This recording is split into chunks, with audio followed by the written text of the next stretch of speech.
Merhaba arkadaşlar. Bugün sizlerle nasıl ses kaydı alırız onu çekeceğiz.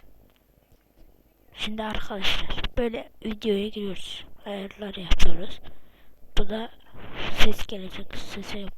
Sizinki ya mikrofonsa ya da hoparlörse ondan birisine basıyorsunuz işte. Buna da hangisi ise ona basıyorsunuz. Sonra tamam diyorsunuz. Böyle. Şimdi bir de nasıl şöyle duraklatırsınız falan onları göstereceğim. Böyle duraklat kısa yolu var. Orada hangi sesle durduracaksanız onu şey yapacaksınız işte böyle.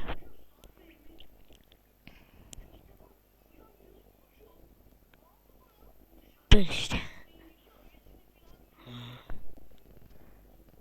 Arkadaşlar şuradan ses kaydını aldım mı? Burada hangi dosyayı seçecekseniz ona tıklıyorsunuz. Oraya videolarınız gidiyor. Böyle. İzlediğiniz için teşekkür ederim. Görüşürüz.